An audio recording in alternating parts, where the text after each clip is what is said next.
Every word that Bishop George spoke over my life and our ministry has come to pass. We prophesied about Hurricane Katrina. We prophesied about the first African-American president. We prophesied that in the year 2000, a president would be elected, which was George W. Bush, and we said it would put a lame leader in office. And at the end of his presidency, he was beginning to be called a lame duck until at the inauguration, the VP is in a wheelchair. All the young teenagers would call them, oh, there goes that young prophet Jordan.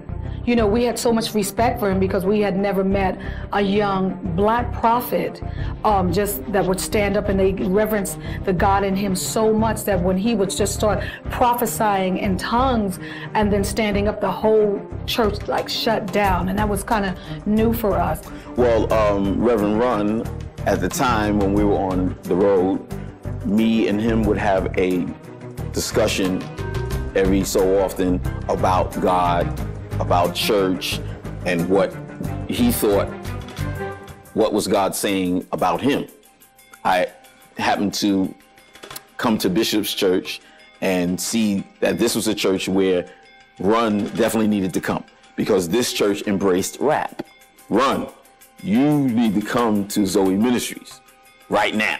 So that was the turning point of my life and Run's life. It changed my life. From that first day that I walked in the door, it changed my life. I wanted to know more, and I thought it was extremely incredible that he spoke about excellence and prophesying, and he talked about prosperity, and it was everything that I knew I could incorporate in what was going on in the rap game.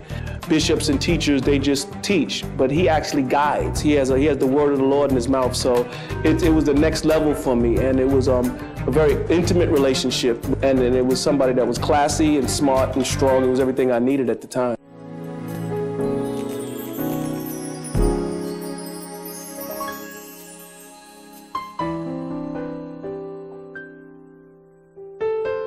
Do you sometimes get spooked by it, by what you're able to see?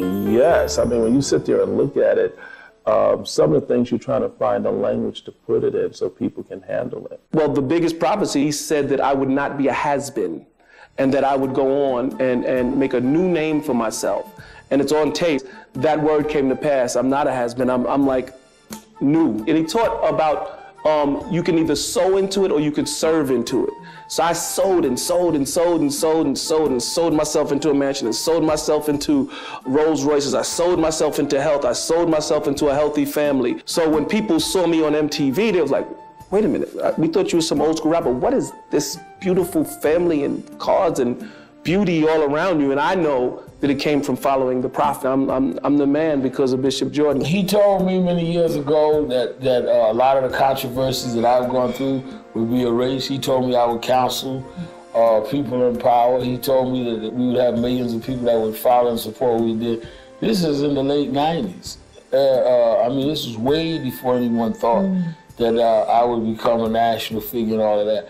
So this couldn't have been something that, you know, he would just take a good hunch at. And he would tell me specific things that would happen as specifically as he said. So when I talked to cynics of Bishop Jordan, I said, wait a minute, I didn't say that I think, I said I know he's the real deal. You can't tell me when somebody tells me that I know there was no way he could have known that and predicted it, that I didn't even think it would happen, and it happened. Even if you don't have the sense to have the faith, at least have the sense to see the reality when the faith has been realized. He sent a word to me that totally transformed my life. He called me nonchalantly while ministering to me. He said, you're going to have a church in Atlanta.